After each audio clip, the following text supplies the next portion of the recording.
વડોદરામાંથી એક ગંભીર ઘટના સામે આવી છે, જેમાં મહિલા કોન્સ્ટેબલે આપઘાત કર્યો છે અને આપઘાત કેમ કર્યો છે, શું છે તેની પાછળનું કારણ, તેની વિગતે ચર્ચા કરીશું. નમસ્કાર, હું છું પ્રથમ મોદી, આપ જોઈ રહ્યા છો નિર્ભય ન્યૂઝ. વડોદરા સંસ્કારી નગરીને હચમચાવી દે તેવી અત્યંત અને કરુણ ઘટના જે છે સામે આવી છે.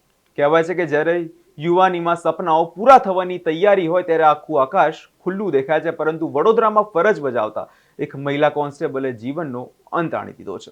માત્ર 27 વર્ષની નાની ઉંમરની આંખોમાં પીએસઆઈ બનવાનું સપનું, એ આખો હવે જુસ્સો, એ બધું હવે ભૂતકાળ બની ગયું છે. ઘટનાની જો વિગતે વાત કરવામાં આવે તો મહિલા કોન્સ્ટેબલ આજવા રોડ પર આવેલ નવજીવન વિસ્તારના વોર્ડ નંબર 5ની ઓફિસ સામે એકલા રહેતા હતા. ગઈકાલે 4 માર્ચની રાત્રે આશરે 11:30 વાગ્યાની આસપાસ જ્યારે તેઓ લાંબા સમય સુધી પોતાના ઘરનો દરવાજો નથી ખોલી રહ્યા ત્યારે પાડોશી દ્વારા પોલીસને જાણ કરવામાં આવી, જે બાદ બાપોદ પોલીસ મથકની ટીમ જે છે તાત્કાલિક ઘટના સ્થળે દોડી ગઈ. જ્યારે દરવાજો અંદરથી બંધ મળ્યો ત્યારે તપાસ કરતા જાણવા મળ્યું કે અધિકારીએ ગળે ફાંસો ખાઈ લીધો છે. આ પહેલા ઘટનામાં સાંભળી લઈએ પોલીસનું આ ઘટનાને લઈ શું કહેવું છે. ખાસ અમારા પ્રિયંકાબેન રમેશભાઈ પ્રજાપતિ છેલ્લા 2 વર્ષથી કપુરાઈ પોલીસ સ્ટેશનમાં પોલીસ કોન્સ્ટેબલ તરીકે ફરજ બજાવે છે. તેઓ નવજીવન જે વોર્ડ નંબર 5ની ઓફિસની સામે એકલા રહે છે અને પીએસઆઈમાંની તૈયારી કરતા હોવાથી છેલ્લા 10 દિવસથી રજા ઉપર હતા. કાલે 23:30 વાગે અમને જાણ થઈ કે બેન દરવાજો ખોલતા નથી. તે બાબતે તાત્કાલિક અમારા ઇન્વેના માણસો પહોંચી ગયા. ઇન્વેના માણસો જોયું તો દરવાજો બંધ હતો, એટલે તાત્કાલિક અમને જાણ કરી અને અમે ઉપર જઈને જોયું તો બેન હેંગિંગ હાલતમાં હતા, ગળે ફાંસો ખાધેલા હાલતમાં હતા. તાત્કાલિક અમે અમારા સિનિયર અધિકારીઓને પણ જાણ કરી. પછી એના વાલી વારસને પણ અમે જાણ કરી અને વાલી વારસને જાણ કરી અને ડેડ બોડી અમે સિવિલ હોસ્પિટલમાં હાલ પીએમ પૂરું થયું અને એના વાલી વારસને અત્યારે ડેડ બોડી અમે સોંપી દીધી છે અને આગળની તપાસ ચાલુ છે. સર, કોની સાથે રહેતા હતા, કેટલા લોકો રહેતા હતા? બેન સિંગલ એકલા જ રહેતા હતા. નોટ વગેરે કોઈ એવું મળ્યું નહીં, એવું કોઈ વસ્તુ મળી નથી. પ્રાથમિક તપાસમાં શું? પ્રાથમિક તપાસમાં હાલ અકસ્માત મોતની તપાસ ચાલુ છે, પીએમ પૂરું થયું અને આગળની તપાસ ચાલુ છે. કપુરાઈ પોલીસ સ્ટેશનમાં બેન ફરજ બજાવતા હતા. કેટલા સમયથી છેલ્લા 2 વર્ષથી કપુરાઈ પોલીસ સ્ટેશન ખુલ્લું તેદું નહીં, કોઈ તણાવ નહીં, તૈયારી કરતા હતા બસ. આપણે શું દાખલ કર્યું છે? આપણે અકસ્માત મોત દાખલ કરેલું છે. ઓકે.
મહિલા કોન્સ્ટેબલ છેલ્લા 2 વર્ષથી કપુરાઈમાં પોલીસ સ્ટેશનમાં જે ફરજ બજાવતા હતા અને અત્યારે તો પોલીસ આ મામલાને અકસ્માત અને મોતનો ગુનો નોંધીને તપાસના ચક્રો અત્યારે ગતિમાન તો કર્યા છે, પણ સયાજી હોસ્પિટલ અને પોસ્ટમોર્ટમ બાદ તેમનો પાર્થિવ દેહ પરિવારજનને પણ હવે સોંપવામાં આવી દીધો છે.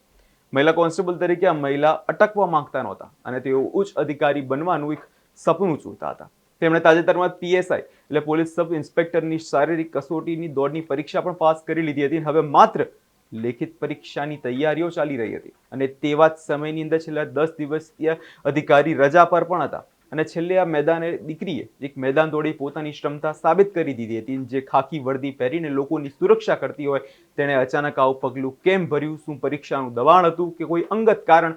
તે સવાલો પર પોલીસ અત્યારે તપાસ કરી રહી છે. ઘણા બધા સવાલો અત્યારે ચાલી રહ્યા છે. શા માટે આ મહિલાએ આવું પગલું ભર્યું? શું કોઈ અંગત કારણો છે કે કોઈનું દબાણ હતું? તેવા દરેક સવાલ પર અત્યારે પોલીસ એક્ટિવ રીતે જોઈ રહી છે. એટલે જોવા જઈએ તો પોલીસ વિભાગ અત્યારે મૃતકના પરિવારજનો અને સહકર્મીઓ છે તેની પૂછપરછ પણ કરી રહ્યું છે અને મોબાઈલના રેકોર્ડ્સ અને આસપાસની પરિસ્થિતિ પણ અત્યારે તપાસવામાં આવી રહી છે, જેથી આપઘાતનું આમાં સાચું કારણ જે છે જાણી શકાય. એટલે જોવાનું રહ્યું કે આગળના સમયમાં હવે શું મોટા આ મામલે ખુલાસા થાય છે. આ વિષયમાં તમારો શું અભિપ્રાય છે તેમને કમેન્ટ કરી ચોક્કસથી જણાવજો. અમારી ચેનલ નિર્ભય ન્યૂઝને લાઇક, શેર અને સબસ્ક્રાઇબ કરવાનું ભૂલશો નહીં.